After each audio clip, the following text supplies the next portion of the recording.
itu juga saya dari turun temurun ya ceritanya.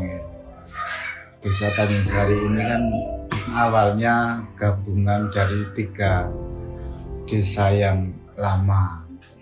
Waktu itu desa Tanjung Sari berada di sebelah selatan desa ini yang sekarang jadi Perhutani, itu desa Tanjung Sari. Terus Gelagahombo yang melekat di SD itu dulu dusunnya di sana juga, namun enggak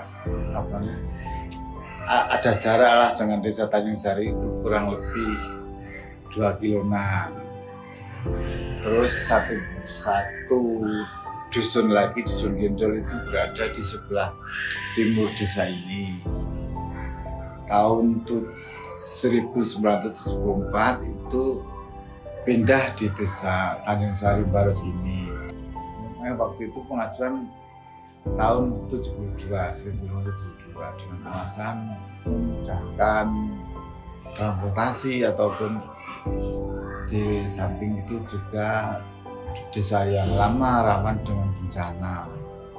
Akhirnya dikabulkan tahun 1974 itu. Terus ada desa Tanjung Sari atau yang lebih dikenal dengan Tanjung Sari Baros itu.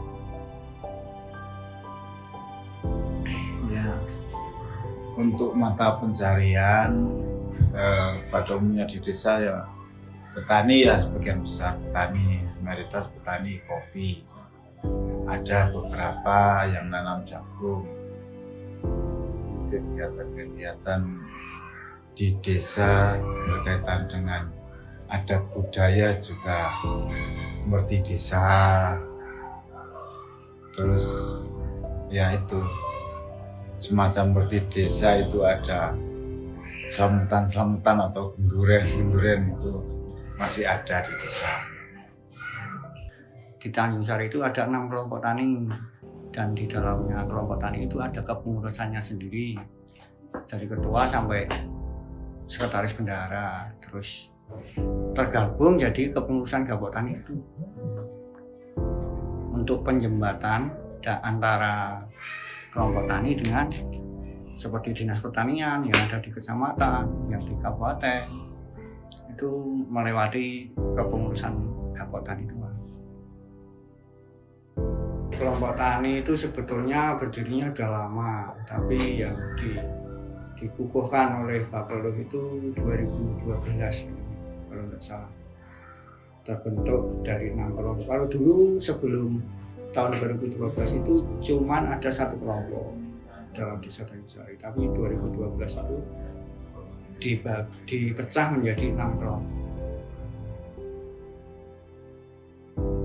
Dikelompokkan lewat RT Mas, jadi RT 1 misalnya RT 1 itu jadi kelompok sendiri, RT 2 kelompok sendiri.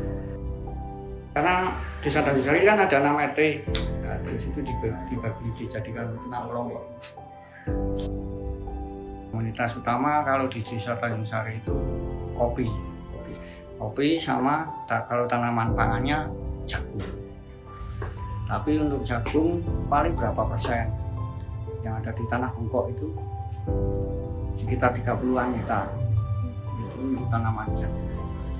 Lalu tanaman kopi itu luas Mas, karena banyak yang tanam di itu tanah perhutani. Kalau produksinya sudah bagus sebenarnya, banyak bisa produksi banyak, cuman dalam penjualan itu sering terjadi petaninya yang kalah Mas dengan harganya. Nek untuk kesenian desa Tanjung Sari itu masih kuda lumping zaman lama ya. Itu termasuk orang tua itu nyuruh saya megang itu, bahkan saya bingung. Nah, saya itu nek di kesenian itu saya bagian apa? Saya tidak bisa apa-apa. Itu sekitar 2005.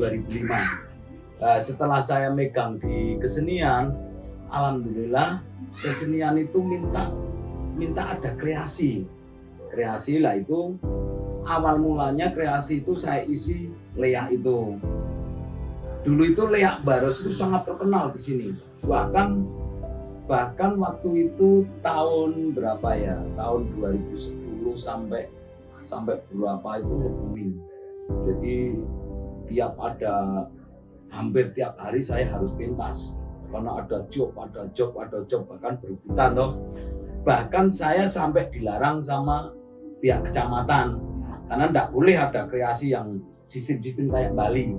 Padahal nek saya itu leak itu bukan sakral, saya tidak main ke sakral karena intinya cuma buat permainan.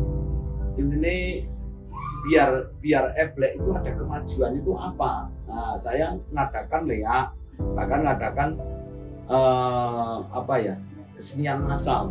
Massal itu yang pakai badong itu, pakai wig toh.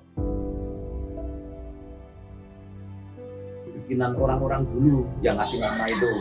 Saya juga pernah tanya, apa toh artinya sedia manunggal? Tapi katanya nek orang-orang dulu biar orang-orang itu menyatu. Nah, menyatu. Itu intinya hidup rukun. Nah, itu alhamdulillah Mas, untuk itu perkembangan kita lumayan dikenal, bisa dikenal Mbak Ros. Bahkan dulu itu orang itu tidak kenal Mbak Ros itu, Tanjung Sari itu mana, Mbak Ros itu mana, itu tidak tahu. Bahkan setelah adanya kesenian itu kita dikenal. Kadang-kadang anak itu nyuwun sewu, namanya anak muda, kadang-kadang kita atur susah, itu pasti banyak tantangan. Di kesenian itu tidak ada yang namanya pimpinan kok. Intinya nggak rugi. Intinya yang saya maksud nggak berani keluar modal dulu itu pasti semua keseniannya bajang. Tapi nek saya kan alhamdulillah sementing anak-anak itu bisa kompak. Kesenian kita uri-uri, nah, kita lestarikan budaya kesenian. Ini jenengan itu ibaratnya jangan sampai tergantungan sama saya. Intinya nek saya itu masih bisa ngikuti jenengan, masih bisa ngomong jenengan, mungkin kan jenengan masih tetap nganu, tapi kan ndak iya ho nantinya tuh saya tetap ngomong terus, kan ndak mungkin toh, kemungkinan besar gitu. Intinya supaya nanti itu tetap ada generasi penerusnya. Bahkan yang kecil-kecil saya itu ndak pernah kok nolak. Dari kecil berapa mau ikut pentas, iya gitu loh. Masalahnya apa, itu generasi. Ya, jadi sebenarnya Karang Taruna itu sudah lama vakum dari tahun 2015. Jadi baru terbentuk lagi itu 2020. Jadi after Covid itu baru terbentuk lagi karena bentuk kesadaran dari pemuda yang punya visi misi yang membangun desa jauh lebih baik sih.